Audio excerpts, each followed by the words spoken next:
আচ্ছা, আমরা আসলে এমন এক সময়ে আজকে এই সন্ত্রাস বিরোধী রাজু ভাস্কর্যের পাদদেশে দাঁড়িয়ে কথা বলছি, যখন আমাদের অর্ধ শতাধিক ভাই আহত, ঢাকা মেডিকেলে আমাদের প্রায় 20 জন ভাই ভর্তি রয়েছে, 2 জন ভাই ঢাকা মেডিকেলে মৃত্যুর সাথে পাঞ্জা লড়ছে, এবং আজকে দুপুরেই তাদের একাধিক অপারেশন সম্পন্ন হয়েছে, এবং আমাদের অন্যতম একজন সমন্বয়ক হাসনাত আব্দুল্লাহকে তার শারীরিক অবস্থার অবনতির জন্য ঢাকা মেডিকেল থেকে উন্নত চিকিৎসার জন্য সিএমএইচে নেওয়া হয়েছে। এখন আপনারা যদি একটু লক্ষ্য করেন যে আসলে এই পরিস্থিতি কিভাবে তৈরি হলো। আজকে বর্তমান বাংলাদেশের যে নবগঠিত অন্তর্বর্তীকালীন সরকার রয়েছে, সেই সরকার গঠনের 1 মাসও হয়নি। আমরা কখনোই বলবো না যে আপনি এই সরকারের সমালোচনা করবেন না, প্রশ্ন করবেন না, বরং আমরা আপনাদেরকে যৌক্তিক উপায়ে উৎসাহিত করি, এবং আমরাও চাই এই সরকারের যে কোনো যৌক্তিক সমালোচনা করতে, প্রশ্ন করতে। কিন্তু 16 বছরের যে ফ্যাসিস্ট সরকার বাংলাদেশে একটি করাপ্টেড সিস্টেম তৈরি করে দিয়ে গিয়েছে, সেই সিস্টেমের বিরুদ্ধে যখন নতুন আরেকটি সরকার আসে, ওই সিস্টেমটি বুঝার জন্য তো ওই সরকারের ন্যূনতম কয়েক মাস সময়ের প্রয়োজন হয়। পাশাপাশি এই যে ফ্যাসিস্ট সরকার 16 বছরে আমলাতন্ত্র থেকে শুরু করে বাংলাদেশের প্রত্যেকটি সেক্টরে তার তোষামতকারী ও মদতপুষ্ট যাদেরকে বসিয়েছে, এখনো তো তাদেরকে সমূলে উৎপাটন করা যায়নি। এমন একটি জায়গায় দাঁড়িয়ে সরকারের সবার আগে প্রয়োজন এই সার্বিক অবস্থাটি বোঝা, যারা ওই ফ্যাসিস্ট সরকারের মদতপুষ্ট দুর্নীতিবাজ রয়েছে তাদেরকে ওই সিস্টেম থেকে উৎপাটন করা, এবং তারপরে সিস্টেমটি নতুন করে রিফরমেশনের দিকে যাওয়া।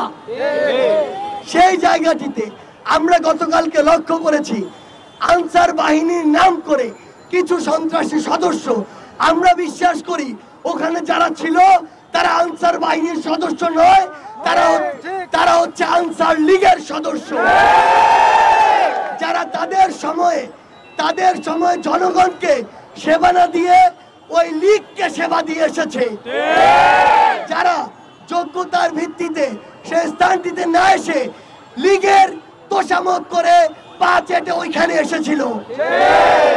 তারা গতকালকে সকালে যখন ওখানে আসে, আমাদের ছাত্র প্রতিনিধি যারা 2 জন অন্তর্বর্তীকালীন সরকারে রয়েছে, তারা মাননীয় স্বরাষ্ট্র উপদেষ্টা সহ অন্যান্য উপদেষ্টাদের সাথে ওই বিষয়ে কথা বলছিল, তাদের একাধিক আলোচনা হয়েছে। এরপরে আমি এবং হাসনাত আব্দুল্লাহ আমাদের স্বাস্থ্য এবং আমাদের যারা আহত ও শহীদ ভাইরা রয়েছেন তাদের বিষয়ে কথা বলতে মাননীয় স্বাস্থ্য উপদেষ্টার কাছে যাই, এবং আমরা যখন বাইরে ওই কিছু আনসার সদস্যদেরকে দেখি, আমরা তখন তাদের বিষয়েও কথা বলতে মাননীয় স্বরাষ্ট্র উপদেষ্টার কাছে যাই। অর্থাৎ ছাত্র জনতা যে কোনো সময় বাংলাদেশের নাগরিকের যে কোনো দাবির জন্য সেটি শুনতে প্রস্তুত এবং সেটি আলোচনা করতে প্রস্তুত। কিন্তু আমরা যখন তাদের একটি টিম সচিবালয়ের ভিতরে নিয়ে এসে সকলের সাথে কথা বলার ব্যবস্থা করলাম, দুপুরে একবার কথা হয়েছে, সন্ধ্যায় একবার কথা হয়েছে, তারা কনভিন্স হয়, তাদের অধিকাংশ দাবি মেনে নেওয়া হয়, এবং বাকি দাবিগুলোর জন্য যৌক্তিকতা বিবেচনায় কিছু সময় চাওয়া হয়। তারা কনভিন্স হয়ে যখন বাইরে কথা বলতে যায়, তখন সকলে নয়, ওইখানকার কতিপয় আনসার সদস্য তারা এটি মেনে নেয় না। অর্থাৎ তাদের উদ্দেশ্যই ছিল দাবি মানা বা না মানার সাথে কিছু নয়, তাদের উদ্দেশ্য ছিল সচিবালয়কে অবরুদ্ধ করে দেশকে অবরুদ্ধ করার চেষ্টা করা। সেই জায়গা থেকে আপনারা ইতিমধ্যে জেনেছেন যে ওইখানে আনসার লীগের যারা নেতৃত্ব দিয়েছে তাদের মধ্যে প্রধান যিনি ছিলেন, তিনি এর পূর্বে স্বেচ্ছাসেবক লীগের একজন নেতা ছিলেন, এবং সেই স্বেচ্ছাসেবক লীগের নেতা সহ অসংখ্য 5-8টা পেটুয়া বাহিনী আনসারের নাম করে গতকালকে আমার বিশ্ববিদ্যালয় সহ ঢাকার অসংখ্য ছাত্র ভাইদের উপরে অতর্কিত রক্তাক্ত হামলা চালায়। আমরা জেনেছি যে এর পূর্বে যিনি এই আনসারের ডিজি ছিলেন তিনি একজন আওয়ামী লীগের মদতপুষ্ট পা চাটা ডিজি ছিলেন। আমরা আমাদের জায়গা থেকে স্পষ্ট করে বলতে চাই, ওই পা চাটা ডিজিকে এই ছাত্রদের উপরে রক্তাক্ত হামলার জন্য অবশ্যই বিচারের আওতায় আনতে হবে।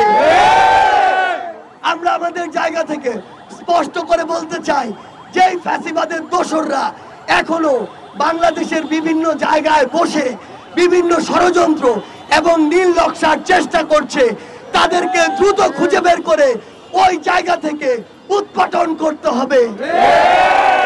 আমাদের জায়গা থেকে স্পষ্ট বার্তা, আমরা কাউকে যোগ্য বা যৌক্তিক সমালোচনায় ছাড় দিব না।